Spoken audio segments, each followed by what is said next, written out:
Who knew that Amber would ever be able to tell her experiences about a book that she actually liked and that actually caught her attention? Hi, I'm Reed, and with me today is Amber and Ashton. We are here to discuss the importance of literature in our lives, and in particular, one piece of literature that really turned the page and got us into reading. So, guys, what is your experience with reading? Reading back in the day, it was a good thing for me. It was very easy for me back when the pictures was in the book and everything. I enjoyed it a lot. I would just sit there and read books all the time because matching the words with the picture was just something that really made me happy. Things like that. For me, reading was really never fun. It was just always you had to stare at this book full of pages. You never knew what the words meant. They were like big words that you would find in a dictionary that nobody used in like their everyday life. And so that just really turned me away from reading. Yeah, I have a similar experience with reading. I just was never really into it. Um, it was just kind of hard, and as a kid, I was in a specialized education program because I was horrible at reading. What events in your life led up to you reading this book?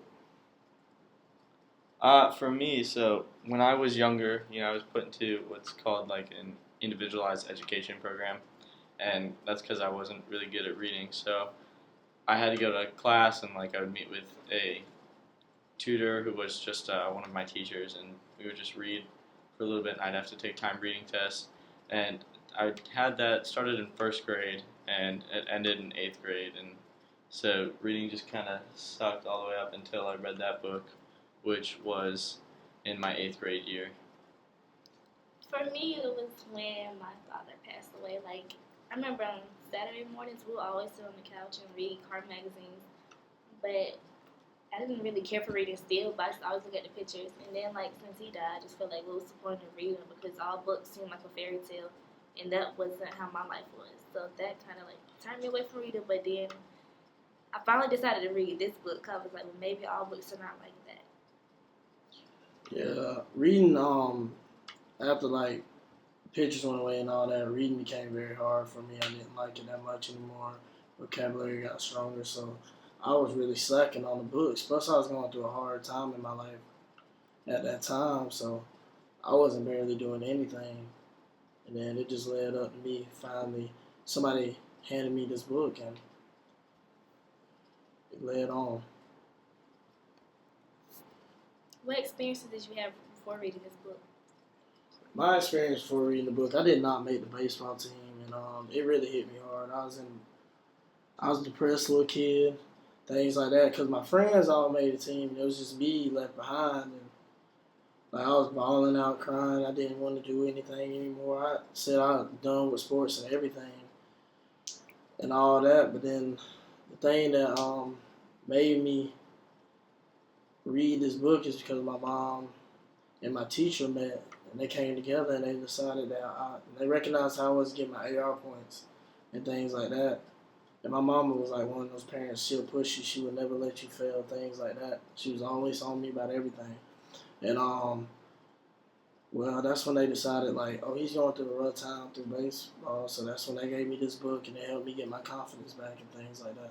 You think that would have been different if your teacher and your mom never would have met? Yeah. My mom and my teacher, they barely met, especially when it came to reading. Because I was good at it in school, I just didn't like it. Right. Yeah. Yeah, I mean, it would have been a lot different because I would never read that book. Probably would have got my behind beat for slack and things like that. I mean, but I'm just glad that they got together and then they told me about this book. Yeah, I mean, I had similar experience. I wasn't didn't make a tryout, but I was very athletic as a kid, so never would like to sit down and read. I just always kind of had to be moving, so it's kind of a pain in the butt to just sit there and be forced to read page after page, just boring words, no pictures, no nothing to do. So that was just reading for me. It just sucked, and that I think is the way for most kids, right? Yeah. I mean, no one really likes to sit down and read, but we all kind of have to, and we know it's important. I just always thought books were fairy tales, and that was the opposite of how life was. They all had a happy ending. Everything in life has a happy ending. I totally understand that. Yeah, I mean, I wish it was all like fairy tales. That'd be nice. All right, so what turned you guys away from reading, or what didn't you like so much about reading when you first started? The long pages, being forced to read in school that like books you didn't want to read. I remember like in high school we read Lord of the Flies, and that was the worst book ever. Like Yeah, that's I horrible. had no interest in. I could connect to it or nothing. That's just like how Animal Farm for me was in high school and things like that. One thing that really turned me away from books was like being like how you said a real athletic kid and things like that. You didn't want to be inside sitting down reading a book when you could be outside with your friends and all that. Oh yeah. Playing and everything. So I mean, the pictures went away, vocabulary got stronger too, and it turned me all the way away from books. Yeah, so I mean, same thing for me too. Really, just the liking to be outside and being athletic. That was my biggest thing. But also, I was like really close with my grandpa, and he used to sit down and like make me read a newspaper to him or something, like read the scores, just like to get me to read. Little things like that I didn't necessarily think about at the time. And then when he kind of passed away, like I just didn't really do that anymore. I didn't like go read the scores of a newspaper because I didn't care. I didn't have to. Yeah. So I just kind of stopped reading, and then just kind of dreaded reading in class, and it just became something I just didn't do. I hated when my mama made me read over the summertime. Yeah, Like, summer reading was She was like, awful. "Oh, if you read so many books, you can get a Six Flags ticket." I'm just like, I don't really care. I just don't want to read. Reading, and there's some things that try to bribe you into reading, and you still won't do it. Like that's just how horrible books were to me. Oh yeah. How could you expect your life would be different if you never read a book? It's a good question. I don't really know, because I mean, the book that I read, Tuesdays with Morrie, that's kind of what got me through or helped me get over part of my grandfather's death. Because in the story, I mean, Morrie's really sick and he ends up dying, and one of the main characters is like with him like every day up until he dies. And so that, if without reading that, I don't know. I mean, I never really thought about that book being so like impactful on my life until he died. But without reading it, I don't really know. It probably would have taken me a little bit longer to get over that than having like those lessons from someone who's experienced similar things. If I would have never read Jay's Legacy, I think I would not have interest in books at all. Because, like, even today, I can still read books written by Elder Brand because, like, most of her books are geared towards, like, young black females. So, like, you can kind of connect to it. Because before, I just thought books were just not for me. Like, I couldn't connect to no book at all. Yeah, Football Genius for me was the book that put me back in the sports and turned my attitude all the way around. Because after I didn't make the baseball team, I totally shut everything down. I said I wasn't going to play sports anymore, or any sport or anything. I just said that all because of that. Like, you know how bad it feels. A little kid didn't make something that all his friends did, and he's the one left alone in the dark and everything. I mean, it's just wasn't fun. It really turned me down. But then reading this book brought me back up and got me back into it. So my life probably be a whole different story if it was from never reading this book. Do you think you would have never played sports again if that was the case? To tell you the truth, it would. I wouldn't say I would have never played it again, but I definitely wouldn't have been back into that as quick as I was. Like, right. I came right back the next year, made the team and everything. I probably would have sat back a little while and was just sad. I might not even went back into it, so that we'll just never know. Would you recommend it to other kids who went through the same struggle you did, or like going through that same struggle? Oh yeah, I would, because that book, like, he was going through a tough time too, and it just shows that if you keep fighting, if you keep working, you never give up, anything's possible. I really just enjoyed that. Yeah, that's a good lesson. So, like, what mainly stuck out about your book beyond, like, the sports and stuff like that? What stood out to me was just his attitude. Because I recognize his own dad was coaching the team, didn't even want to practice with him or make him start. He was second string. But his mama came through and she became working for the Falcons, and that's when he was able to go out there and practice with him. I just appreciated, like, how he just stuck with it.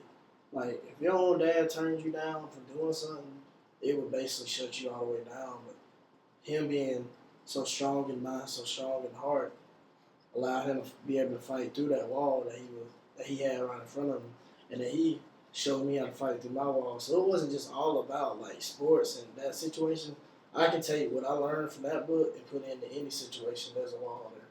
So basically, his determination would stick out to you. The determination is definitely what got to me. That's what kind of stuck out about my book too. But beyond that, like the author, she didn't make the book seem imaginary. Like she used real life events, and she didn't make everything seem like life had a happy ending. Because sometimes in life, you go through ups and downs, and everything won't be so happy and jolly or whatever. That's what really stuck out to me.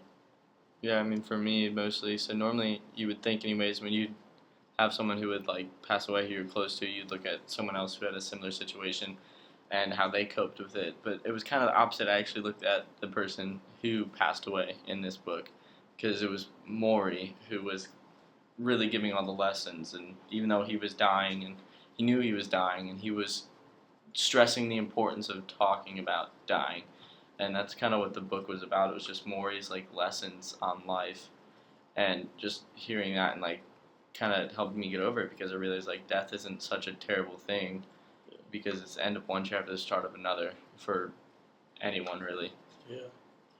I'm saying that's. Yeah. So, would you inspire other people to read your book, or would you suggest it to anyone else? Or? Yeah, I would. I would suggest it to all people who's out there struggling. Not just with sports. Like, it could be anything. It just, like, Right. if you appreciate, like, how he took his situations and made it into something better instead of just looking at the sports perspective. Because I know most people like to turn down things and they're not athletic. They like to turn it down because they're like, oh, I don't play sports. And most people even, like, they just despise athletes because how athletic they are sometimes.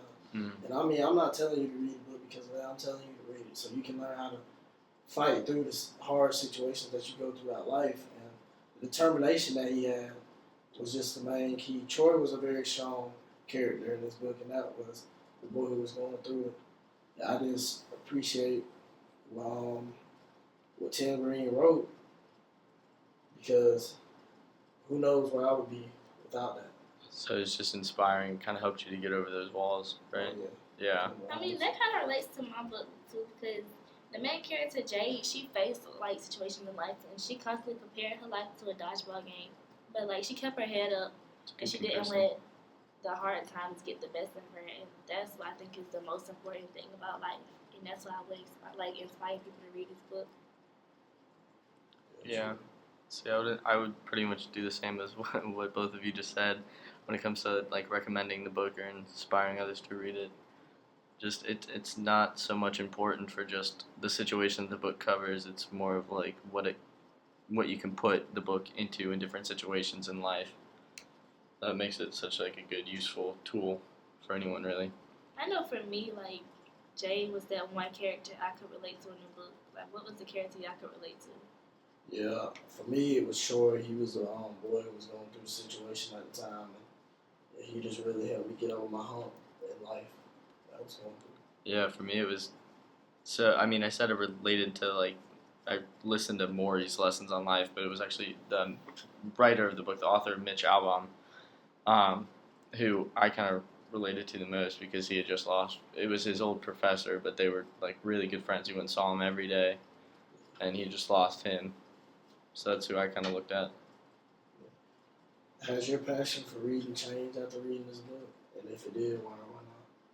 I would say definitely, yeah. I mean, for me, just reading something that I could actually relate to kind of made me, even though I still wasn't 100% like, yeah, let's go sit down and read. Like, that just wasn't me. It just, I never really knew something could, like, relate to me like that. So I would always kind of, like, read the back covers more, go read the first 2 chapters of a book, trying to figure out if it's something else that maybe I had related to in my life or that could help me overcome a certain hardship in my life at that time. And that's kind of gave me a little slight drive to go look for other books and continue to read more. Like, going off of what you said, I just think that this book, it opened my eyes to all books not the same. Like, some of them you can't relate to. And, like, I feel like that's kind of why my passion for reading changed. But, I mean, it's still the same. Like, I really don't like to read. Because, like, I used to just look at the cover of the book and just not open the book at all. Yeah. Because I could, like, tell by the cover. Like, if I seen pirates or something on the cover, I would not read it. But now it's just, okay, I'll give it a chance because maybe it could, like, impact me or relate to me. Yeah, reading, I can't say that changed for me because I was totally against books, anti-reader, everything. And then now, I'll give a book a chance. Definitely if it's something to do with sports, and definitely if it was written by Tim Green. Okay, so, like, it's safe to say that reading wasn't our strong point, but, like, it was one particular book that we all just discussed that kind of changed our perception of reading. Yes, Oh, yeah, I would say definitely. Okay. I mean, because, like, even if we didn't make a sports team or we were being embarrassed by, like, being an IEP or dealing with a loved one or feeling like books weren't our strong point, we still got through it and seeing the bigger picture of reading, right? Yeah. And that's all the time we have today. Thank you, and I hope you enjoyed our podcast.